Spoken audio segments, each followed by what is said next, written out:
하나님의 사랑, 하이 스토리 메이커. 지난 8월 말 이후 거의 2달 만에 드디어 현장 예배를 다시 시작하게 되어서 너무나 감격스럽고 감사합니다. 우리 오랜만에 뵌 분들 서로 반갑습니다. 주먹 인사 좌우로 앞뒤로 하면 어떨까요? 반갑습니다.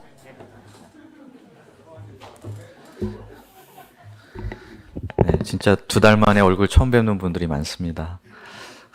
네. 오늘 말씀의 제목은 열매 맺는 백성이 받으리라입니다. 요절은 마태복음 21장 43절입니다. 다 함께 한 목소리로 요절 말씀을 읽어보겠습니다. 시작. 그러므로 내가 너희에게 이르노니 하나님의 나라를 너희는 빼앗기고 그 나라에 열매 맺는 백성이 받으리라. 기도하겠습니다. 살아계신 하나님 아버지, 이 시간 하나님의 천국 복음을 듣기 위해 이 자리에 앉아 있습니다. 주님, 저희 심령에 성령께서 역사하시고 감동 감화시켜 주사 주의 말씀이 깨달아지고 영접되고 그래서 우리 안에서 풍성한 열매 맺는 역사 이루어 주시기를 간절히 기도합니다. 정말 오랜만에 드리는 이 현장 예배, 대면 예배 가운데 주님의 영광이 온전히 드러나시고 예배의 기쁨으로 충만케 하여 주시기를 기도합니다. 예수님의 이름으로 기도하였습니다. 가을이 왔습니다. 가을하면 뭐가 떠오르시나요? 네, 가을하면 역시 시 아니겠습니까? 뇌성마비 시인인 김준엽 시인이라는 분이 있는데 이분이 쓴 내 인생에 가을이 오면 이라는 시가 있습니다. 이 시의 끝부분을 제가 읽어드리겠습니다. 내 인생에 가을이 오면 나는 나에게 어떤 열매를 얼마만큼 맺었느냐고 물을 것입니다. 그때 자랑스럽게 말할 수 있도록 내 마음밭에 좋은 생각의 씨를 뿌려놓아 좋은 말과 좋은 행동의 열매를 부지런히 키워야 하겠습니다. 우리 인생이 다 끝난 후에 주님 앞에 서면 결산의 때가 올 것입니다. 그때 주님께서 우리에게 이렇게 물으실 것입니다. 너는 어떤 열매를 얼마만큼 맺었느냐? 그때 우리가 주님께 자랑스럽게 말할 수 있으려면 지금 우리는 무엇을 해야 할까요? 33절을 보십시오. 우리 33절 말씀을 함께 읽어보도록 하겠습니다. 33절 시작. 다른 한 비유를 들으라. 한 집 주인이 포도원을 만들어 산 울타리를 두르고 거기에 집자는 틀을 만들고 망대를 짓고 농부들에게 새로 주고 타국에 갔더니 한 집주인이 포도원을 만들었습니다. 여우가 들어와서 포도나무를 짓밟지 않도록 산 울타리를 쳤습니다. 또 포도주를 쉽게 제조할 수 있도록 집자는 틀을 만들었습니다. 만약 이 틀이 없다면 농부들은 포도주를 만들기 위해서 삽질을 해야만 했을 텐데 이 최신식 설비가 있어서 쉽게 포도주를 만들 수 있었습니다. 또 포도 서리하는 도둑들이 없는지 감시하기 위해서 높은 망대도 세웠습니다. 이 포도원은 어떤 포도원이라고 말할 수 있을까요?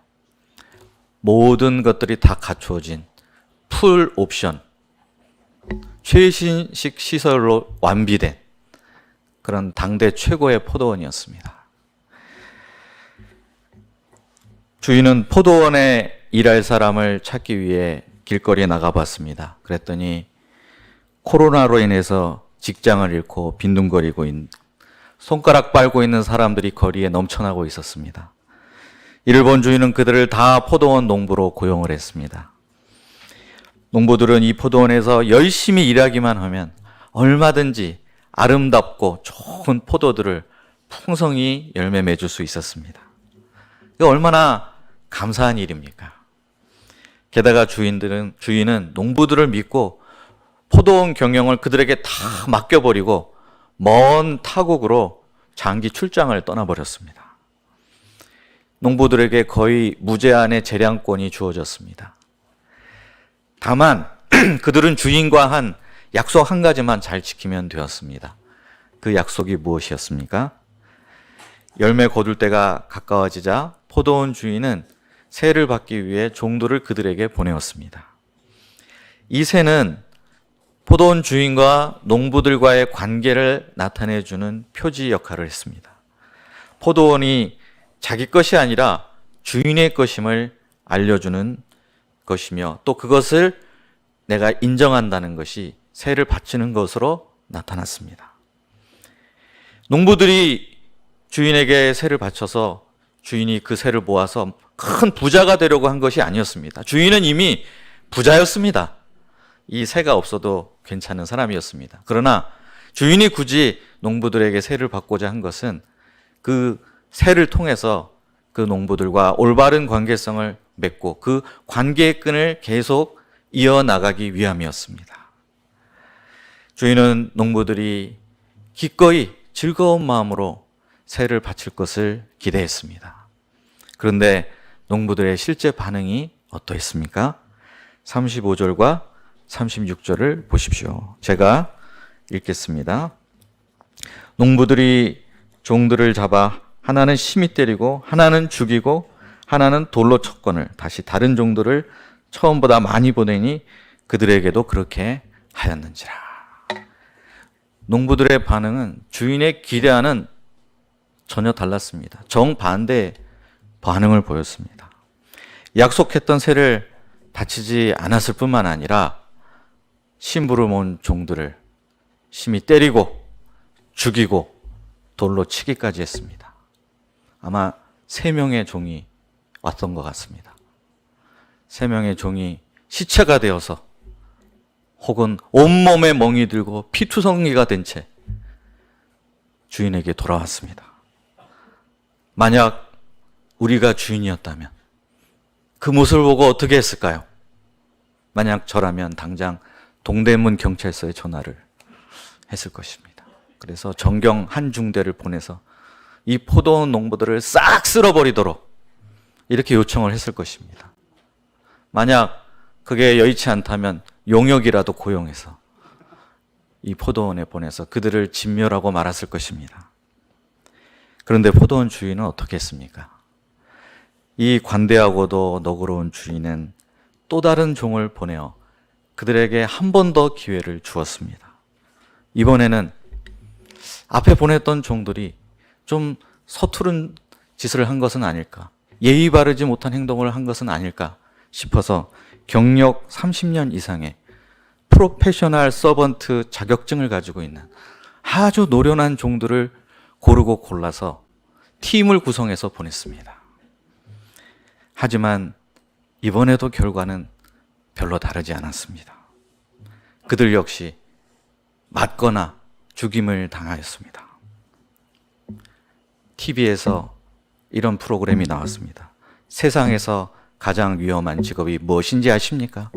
포도원 주인의 종이 되는 것입니다. 도대체 농부들이 왜 이런 못되고 악독한 짓을 벌이는 것일까요? 상식적으로 납득이 되지 않는 이런 못된 짓을 벌이는 이유가 무엇입니까? 첫째는 은혜를 망각했기 때문입니다. 농부들이 처음에 주인이 포도원에서 일할 수 있는 기회를 주었을 때는 이런 마음이 아니었을 것입니다. 세상에 이런 좋은 포도원을 우리에게 일할 수 있는 기회를 준 것에 대해서 감사하는 마음이 있었습니다. 그때는 이것이 은혜로구나 그렇게 생각하고 있었습니다. 하지만 시간이 점점 지나게 되자 이제는 은혜가 아니라 당연한 것으로 받아들이기 시작했습니다. 은혜를 망각하게 되었을 때 그때 그들의 마음속에서 감사함은 모두 다 사라지고 말았습니다. 두 번째는 포도원 소출이 자신들의 땀의 대가라고 착각했기 때문입니다. 물론 열매를 맺기까지 농부들의 수고가 있었습니다. 그들이 한여름에 땀을 흘리고 수고한 덕분에 가을이 되어 풍성한 결실을 맺게 된 것이 사실입니다. 그러나 어떻게 그것이 전부라고 말할 수 있겠습니까? 포도밭과 산 울타리와 즙자는 틀과 망대는 누가 주었습니까? 이렇게 좋은 포도원에서 일할 수 있는 기회를 누가 주었습니까? 만약 주인이 그들에게 이런 환경과 기회를 주지 않았더라면 그 농부들은 아무것도 할 수 없었고 아무것도 거둘 수 없었을 것입니다. 그런데 마치 그것이 전부 다 자기들의 공로인 양, 자기들이 노력해서 얻은 결과인 양 그들은 착각하고 있었습니다. 마지막 세 번째 이유는 자신들이 포도원을 차지할 수 있다는 환각에 빠졌기 때문입니다. 환각이라는 표현을 좀 어색하긴 하지만 각자 돌림으로 끝내기 위해서 굳이 환각이라고 표현을 했습니다. 주인은 농부들에게 자유를 주기 위해 타국으로 떠난 뒤에 아무런 간섭을 하지 않았습니다. 이것은 농부들을 향한 주인의 섬세한 배려였습니다. 그러나 농부들은 이 주인의 배려를 주인에 대한 멸시로 되갚고 말았습니다. 이런 물렁물렁한 주인이라면 자기들이 얼마든지 포도원을 빼앗을 수 있을 거야 라고 생각하기 시작했습니다. 농부들의 문제가 무엇입니까? 망각, 착각, 환각, 이렇게 삼각에 빠진 것이 문제였습니다. 이 포도원 비유에서 포도원 주인은 누구를 가리킬까요? 하나님을 가리키죠. 또 포도원은 이스라엘, 그리고 농부들은 종교 지도자들을, 그리고 종들은 선지자를 가리킵니다. 하나님께서 애굽에서 노예 생활하던 이스라엘 백성들을 긍휼히 여기시고 그들을 건져내 주셔서 젖과 꿀이 흐르는 아름다운 가나안 땅으로 인도하셨습니다. 이 가나안 땅이야말로 그들에게 있어서 포도원과 같은 곳이었습니다. 그 땅에는 정말 성인 두 사람이 짊어지고 가기도 힘들 정도로 아주 탐스러운 포도가 주렁주렁 열리는 땅이었습니다. 그들에게 극상품의 포도 열매를 맺을 수 있는 모든 환경과 조건이 주어져 있었습니다. 이 큰 은혜를 거저받았으니 얼마나 감사한 일이겠습니까? 아무리 그 감사를 표현해도 부족했습니다. 이제 백성들이 해야 할 것은 오직 한 가지밖에 없었습니다. 주님은 그들에게 한 가지를 요구하셨습니다. 오직 나만을 섬기라. 우상에게 눈 돌리지 말고 오직 나에게 예배를 드리고 나를 섬기고 내가 너에게 이른 말씀들을 지켜 행하도록 하라 요구하셨습니다. 그들은 이 한 가지만 잘하면 되었습니다. 그런데 이 이스라엘 백성들과 종교 지도자들은 하나님께서 그들에게 주셨던 은혜를 다 잊어버렸습니다. 물질과 쾌락을 추구하는 탐욕스러운 자들로 점점 변해갔습니다. 하나님의 당부를 외면하고 바알과 아스타롯과 같은 우상들을 숭배했습니다. 스스로 각자 소견에 옳은 대로 행하며 하나님을 왕으로 모시며 섬기기를 거부했습니다. 이에 하나님께서 종들을 보내셨습니다. 수많은 선지자들을 보내셔서 다시 돌아오라, 회개하라, 그러면 내가 너희를 용서하리라. 그런데 그들은 어떻게 반응했습니까? 그 하나님께서 보내신 선지자들을 때리고 죽이고 박해했습니다.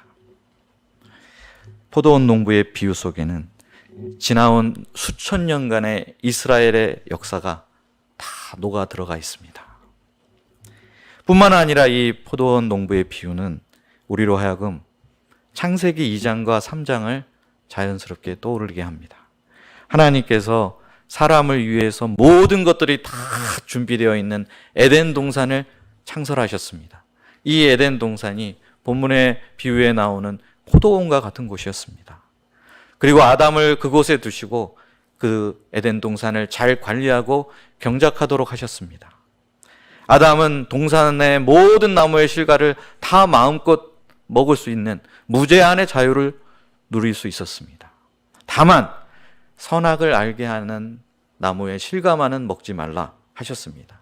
이 선악과는 이 세상의 주인이 아담, 너가 아니라 바로 내 위에 너의 주인이신 하나님이 계시다는 것을 알려주는 표지와 같은 역할을 하는 것이었습니다. 그런데 아담은 어느새 감사를 잃어버리고 불평이 생겼습니다. 왜?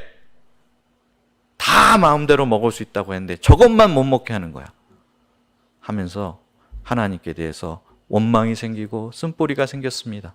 그리고 그것을 먹기만 하면 내가 이 에덴의 주인이 되고 이 세상의 주인이 될 것만 같은 착각에 빠지고 욕심이 생겼습니다.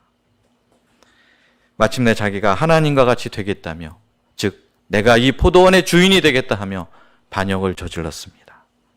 그 이후로 모든 사람의 마음속에서는 어떻게 해서든지 우리 인생의 창조주시여 참 주인이신 하나님을 밀어내고 내가 내 인생의 주인이 되겠다 하는 이런 죄악된 성향이 깊숙이, 우리 영혼 깊숙이 뿌리내리게 되었습니다. 사람들은 생명과 물질과 시간을 비롯하여 모든 것들을 하나님께로부터 받았음에도 불구하고 하나님께 감사하지도 않았고 하나님을 영화롭게 하지도 않았습니다. 당신 머리 위에 당신의 참 주인이 계십니다.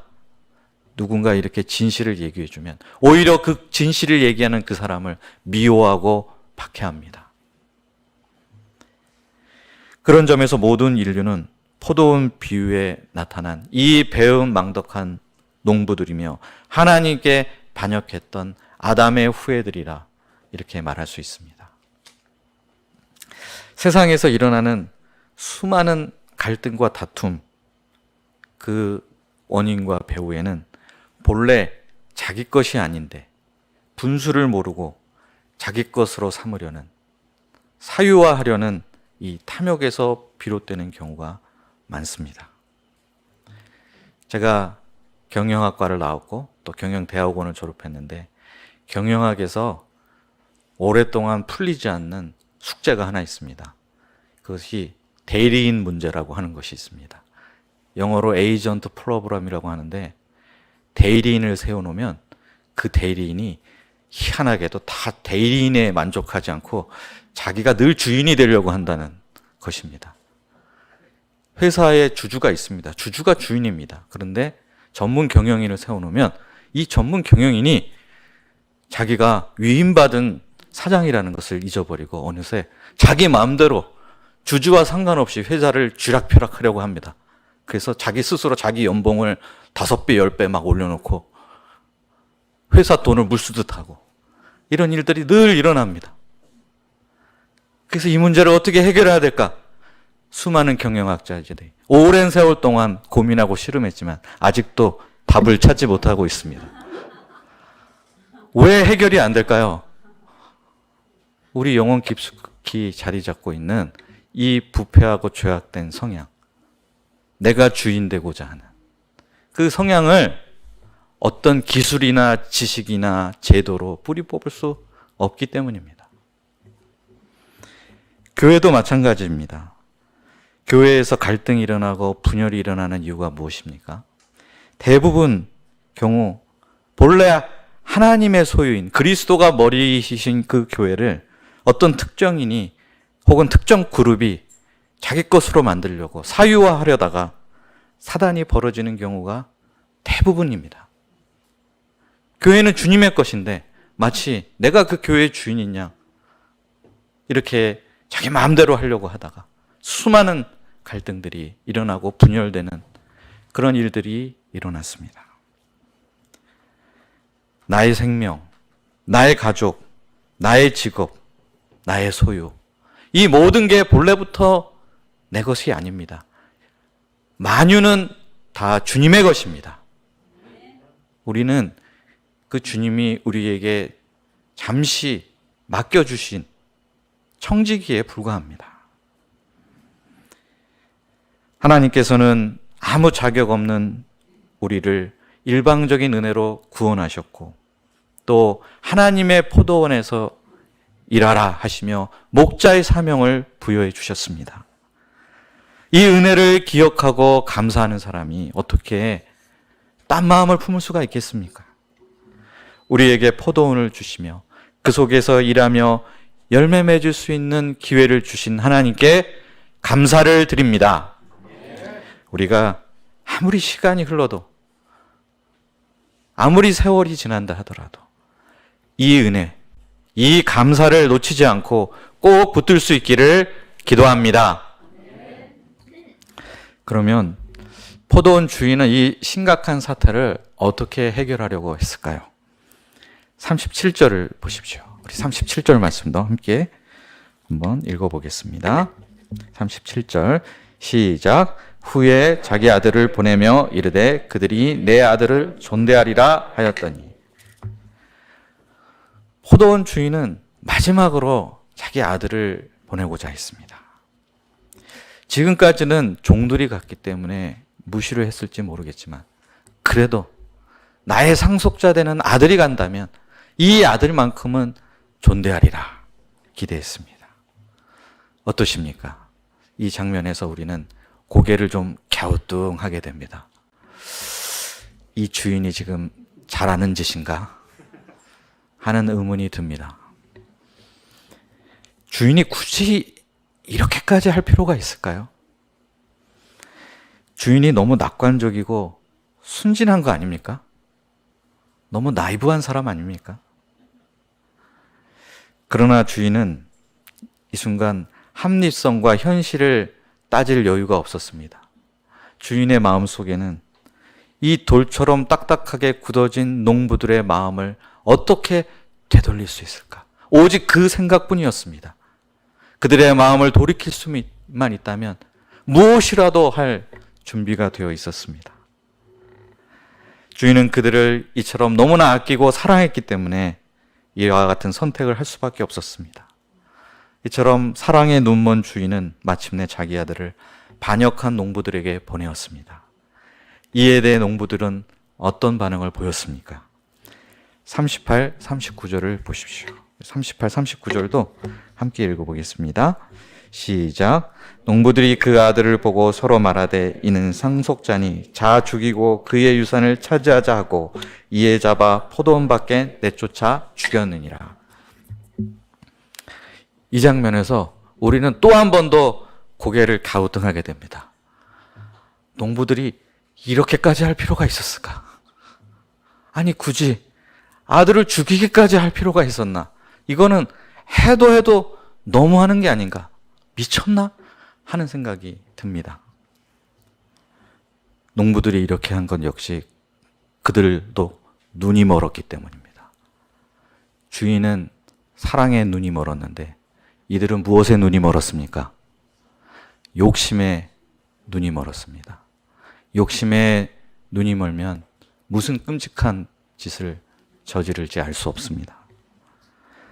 그런데 과연 욕심대로 포도원은 농부들의 차지가 될 수 있을까요? 그 대답은 참 아이러니하게도 이 포도원 비유에서 그 농부에 해당하는 종교 지도자들의 입에서 나왔습니다. 41절에 보면 그들은 이 농부들을 어떻게 해야 하겠느냐 하는 예수님의 질문에 이렇게 대답을 합니다. 그 악한 자들을 진멸하고 포도원은 제때 열매를 바칠 만한 다른 농부들에게 새로 줄지니이다. 네. 참 뭐라고 말해야 될지 모르겠네요. 네. 자기들에 대해서 얘기하고 있는데 진멸해야 됩니다. 네. 이렇게 말하고 있습니다. 농부들이 포도원을 자기 것으로 만들려고 했던 모든 시도는 다 헛된 것이었습니다. 그들은 포도원을 자기 것으로 만들기는커녕 그 좋은 포도원에서 일할 수 있었던 그 기회마저 잃어버리고 더 나아가서 종들을 죽이고 주인의 아들마저 죽인 죄과를 치르기 위해서 진멸을 당하고 말았습니다. 근데 만약에 이 비유에서 농부들이 주인이 보낸 아들을 영접했다면 그 후에 어떻게 되었을까요? 그 후에 어떻게 됐는지는 본문에 나오지 않습니다. 그렇지만 우리는 그거에 대한 해답을 복음 속에서 찾을 수 있습니다. 이 비유에서 포도원 주인이 보낸 자기 아들은 바로 예수님을 가리킵니다. 하나님께서는 자기가 주인이 되겠다고 나선 이 반역한 세상을 얼마든지 심판하시고 다 쓸어버리실 수 있으셨습니다.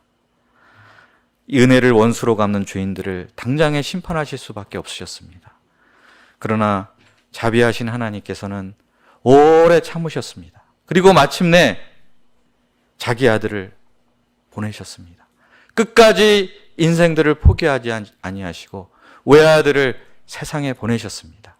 그래서 우리가 잘 아는 요한복음 3장 16절에서 이렇게 말하고 있습니다. 하나님이 세상을 이처럼 사랑하사 독생자를 주셨으니 이는 그를 믿는 자마다 멸망치 않고 영생을 얻게 하려 하심이라. 멸망치 않고 영생을 얻게 하려 하심이라. 이것이 우리 인생들에게 주신 하나님의 마지막 기회였습니다. 이 아들을 영접하느냐, 영접하지 않느냐에 따라 멸망이냐, 영생이냐, 영생이냐, 멸망이냐 하는 것이 결정이 되었습니다. 그런데 그뿐만이 아닙니다. 복음은 우리가 멸망당하지 않고 영생을 얻게 된다 하는 것만으로 끝나지 않습니다. 거기서 한 걸음 더 나아갑니다. 로마서 8장 16, 17절은 이렇게 말하고 있습니다. 성령이 친히 우리의 영과 더불어 우리가 하나님의 자녀인 것을 증언하시나니 자녀이면 또한 상속자 곧 하나님의 상속자여 그리스도와 함께한 상속자니 라고 말하고 있습니다. 하나님의 아들이신 예수님을 영접하면 그러면 하나님께서 그 사람을 어떻게 하신다는 뜻이죠? 양자 삼으시겠다는 뜻입니다. 양자가 된다는 것은 무슨 뜻입니까? 상속자가 된다는 뜻입니다. 그래서 우리는 이 비유에 나타나 있지는 않지만 만약에 이때 이 농부들이 주인이 보낸 아들을 영접했다면 그 후에 주인이 어떻게 했을까를 알 수 있습니다. 어떻게 했을까요? 주인은 그 농부들을 양자로 다 입양을 했을 것입니다. 그리고 그 농부들에게 그 포도원을 유산으로 나누어 주었을 것입니다. 정말 너무 안타깝지 않습니까? 주인의 아들을 영접하기만 했다면 그들이 바라던 대로 포도원을 얻을 수 있었을 텐데 왜 그들은 이렇게 어리석었을까요? 그런데 이 농부들처럼 이스라엘도 어리석었습니다. 예수님을 존대하지도 않았고 싫어하고 미워했습니다. 내가 주인 되는 것을 막으려 온 방해물 정도로 취급했습니다. 마침내 성문 밖으로 내쫓고 그곳에서 예수님을 십자가에 못 박아 죽였습니다. 이 땅에 오신 하나님의 아들을 살해한 이스라엘은 그 후에 어떻게 되었을까요? 기원 후 70년 로마 장군 디도에 의해서 예루살렘 성은 불타 무너져 버렸습니다. 그리고 그 이후로 유대 민족은 2000년 동안 세상 곳곳을 떠도는 방랑자 신세가 되고 말았습니다. 오늘 이 포도원 농부의 비유는 이렇게 비극으로 끝나는 것 같습니다. 너무 슬픈 이야기 같습니다. 그런데 이 이야기는 여기서 아직 끝나지 않았습니다. 결론이 남아 있습니다. 그 결론에 대해서 예수님께서는 시편 말씀을 인용하셔서 우리에게 알려주고 계십니다. 42절입니다. 우리 42절 말씀 함께 읽어보도록 하겠습니다. 시작. 예수께서 이르시되 너희가 성경의 건축자들이 버린 돌이 모퉁이의 머릿돌이 되었나니 이것은 주로 말미암아 된 것이요 우리 눈에 기이하도다 함을 읽어본 일이 없느냐. 우리 시대에 건축업을 하시는 분들을 향해서 흔히 무슨 일을 하세요? 그러면 저 노가다 합니다. 이렇게 말씀하시는 경우가 많습니다. 뭔가 이 건축업을 하는 것에 대해서 약간 비하적인 그런 표현을 쓰는 경우가 많이 있습니다. 그런데 고대 시대에는 전혀 그렇지 않았습니다. 건축을 하려면 기본적으로 수학과 공학의 원리를 알아야 했기 때문에 예수님 당시 시대에 건축자 그러면 그 시대 최고 엘리트 지식인들을 대표하는 말이었습니다. 오늘날로 치면 뭐라고 할 수 있을까요? 우주공학을 하는 사람이라든지 생명공학, AI를 연구하는 사람 이런 정도의 취급을 당시에는 건축자들이 받았습니다. 그러면 예수님 말씀 속에서 건축자들은 누구를 가리킬까요? 이 건축자들은 당시 유대의 종교 지도자들을 가리킵니다. 그들은 우리야말로 지식인이고 엘리트다 하면서 목에 힘이 들어갔던 사람들입니다. 그런데 그들은 예수님을 무가치 여기고 버렸습니다. 그런데 놀라운 반전이 일어났습니다. 그들이 버린 돌이 모퉁이의 머릿돌이 되었습니다. 머릿돌은 건물을 세울 때 출발점이자 기준이 되는 돌입니다.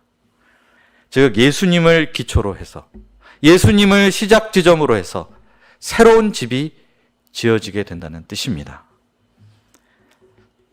사람들에게 버림받았던 돌이 도리어 머릿돌이 되었다니 참 놀라운 일 아닙니까? 그래서 기이하도다 라고 표현하고 있습니다. 근데 이 기이한 일이 실제로 현실이 되었습니다. 예수님께서 사람들로부터, 자기 백성으로부터 버림받고 십자가에 못 박혀 죽으셨지만 그걸로 끝난 것이 아니었습니다. 예수님께서는 3일 만에 부활하시고 또한 승천하셔서 하나님 보좌 우편에 앉으셨습니다. 건축자의 버린 돌이 모퉁이의 머릿돌이 되었습니다. 그리고 성령을 보내셔서 구약시대 옛 이스라엘을 대체할 새 이스라엘, 새로운 하나님의 백성을 창조하셨습니다. 그 새 이스라엘, 새 하나님의 백성이 누구일까요? 바로 교회입니다. 신약의 교회, 바로 우리들이 새 이스라엘이요, 새 하나님의 백성들입니다. 그러면 이 교회의 역할과 사명이 무엇일까요? 오늘 요절 말씀인 43절 말씀에 잘 나타나 있습니다. 우리 43절 말씀을 다 함께 한 목소리로 읽어보도록 하겠습니다. 43절입니다. 시작. 그러므로 내가 너희에게 이르노니 하나님의 나라를 너희는 빼앗기고 그 나라의 열매 맺는 백성이 받으리라. 41절에도 그렇고 이 43절에도 특히 열매라는 말이 강조가 되어 있습니다. 이스라엘 백성들은 하나님의 백성으로서 택함 받았다는 그 선밀이라는 특권만을 누렸습니다. 하나님의 백성에 합당한 삶을 살지 않았습니다. 마치 열매 없는 무화과 나무처럼 잎만 무성했지 열매가 없었습니다. 저주와 심판을 그래서 피할 수 없었습니다. 하나님께서는 그들에게 수없이 돌이킬 수 있는 기회를 주셨지만 그들은 끝끝내 그 기회를 스스로 발로 차버렸습니다. 결국 그들은 하나님의 백성이라는 이 놀라운 영광과 특권을 다 잃어버리고 말았습니다. 이제 새 이스라엘인 교회가 이 특권과 영광을 대신하게 되었습니다. 우리 UBF의 요절과도 같은 베드로전서 2장 9절 말씀은 이렇게 말하고 있습니다. 그러나 너희는 택하신 족속이요 왕 같은 제사장들이요 거룩한 나라요 그의 소유가 된 백성이니 이는 너희를 어두운 데서 불러내어 그의 기이한 빛에 들어가게 하시니에 아름다운 덕을 선포하게 하려 하심이라. 우리가 하나님의 새 이스라엘, 새 백성으로서 구약의 옛 이스라엘이 실패했던 그 실패의 과정, 그것을 그대로 반복하고 답습하면 되겠습니까? 우리는 그들을 반면교사로 삼아야 됩니다. 왜 그들이 열매 맺지 못하고 왜 그들이 하나님께 심판받을 수밖에 없었는가를 살피고 신약의 새 이스라엘 된 우리는 그와는 다른 길, 열매 맺는 길을 향해서 나가야 마땅합니다. 그렇다면 우리가 어떤 열매를 맺어야 할까요? 근데 오늘 비유를 보시면 한 가지 좀 이상한 점이 있다고 느껴지지 않습니까? 왜냐하면 포도원 농부들이 열심히 농사를 지어서 열매를 맺었지 않습니까? 분명히 열매를 맺었는데 근데 주님께서 뭐라고 하십니까? 그들은 열매 맺는 백성이 아니다. 열매 맺는 백성은 새로 일어나야 된다라고 말씀하시고 계십니다. 그렇다면 그들이 맺었던 열매는 진짜 열매가 아니었다는 것을 알 수 있습니다. 주님이 인정하시는 열매는 과연 무엇일까요? 그 열매는 눈에 보이는 어떤 업적이나 성취가 아니었습니다. 주님이 원하시는 열매는 하나님이 주인이시고 나는 청직이라는 사실을 인정하는 것입니다. 또 그 열매를 맺게 해주신 하나님의 모든 은혜에 감사를 드리는 것입니다. 더 나아가서 하나님의 아들이신 예수님을 영접하고 그분께 경배를 드리는 것입니다. 이것이 우리가 맺어야 할 진정한 열매들입니다. 드디어 우리는 오늘부터 대면 예배를 드리기 시작했습니다. 코로나 상황이 갑작스럽게 심각해지는 바람에 불가피한 일이었습니다.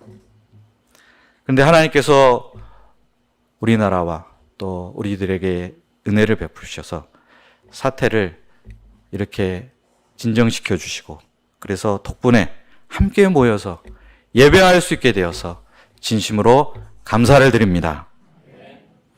그런데 한편으로는 걱정스러운 점도 있습니다. 혹시 우리가 2달간 온라인 예배가 주었던 편리함에 너무 젖어버리게 되지는 않았을까요? 처음에는 이래도 되나 싶었는데 자꾸 들이다 보니까 그냥 안 가도 되고 세수도 안 하고 옷도 안 갈아입고 내 방에서 모니터만 켜면 되는데 예배는 너무 편하네. 이런 생각이 들지 않으셨습니까? 그래서 이번 주 수요일 날 주일 예배에 대해서 공지를 드립니다 라는 공지가 떴을 때 왠지 클릭해보고 싶지 않은 마음, 이런 마음이 들지 않으셨습니까? 실제로 80분밖에 클릭을 안 하셨어요. 그 카톡방에 156명이 들어가 있는데 클릭하신 분이 80분이에요. 나머지는 보지도 않았습니다. 그래서 혹시 오늘 대면 예배인 거 모르고 안 오신 분도 있을 수 있습니다. 막상 현장 예배를 드리려고 하니 귀찮고 부담스럽게 느껴지지 않으셨습니까? 혹시 우리가 마음이 이처럼 해이하고 둔해졌다면 오늘 예배를 계기로 우리 마음이 새로워질 수 있기를 기도합니다. 구약시대 이스라엘 백성들의 실패와 과오 중에 하나가, 대표적인 것이 하나가 산당 제사입니다. 구약의 선한 왕들도 산당 제사는 끝끝내 없애지 못했습니다. 왜 산당 제사가 생겨난 줄 아십니까? 왜 힘들게 꼭 예루살렘까지 가서 제사 드려야 되나요? 그냥 우리 동네 뒷산에서 제사 드리면 안 되나요? 그러다가 산당 제사가 생겨났고 그것을 끝끝내 바벨론 포로가 될 때까지 없애지 못했습니다. 자칫하면 우리가 그 짝이 날 수가 있습니다. 왜 꼭 현장 예배를 드려야 되나요? 그냥 집에서 예배 드릴 수 있는 환경과 여건이 됐는데도 온라인 예배로 퉁치면 안 될까요? 이렇게 될 수가 있습니다. 이것이 현대판 산당 제사가 될 수도 있지 않을까요? 예배는 하나님께 대한 믿음의 고백, 경배와 찬양을 드림으로 하나님께서 우리의 주님이시요, 우리는 그분의 백성이요, 그분의 청지기임을 확인하는 자리입니다. 주님께서 주신 모든 은혜에 감사의 열매를 드리는 자리입니다. 이제 2주 앞으로 다가온 가을 수양회를 준비하면서 우리가 좀 기지개를 켜고 영적으로 깨어날 수 있기를 기도합니다. 이로써 우리 마음에 하나님 나라가 회복되는 은혜가 임하기를 간절히 기도합니다. 기도하겠습니다. 살아계신 하나님 아버지, 이 시간 열매 맺는 백성이 받으리라 말씀을 주셔서 감사합니다.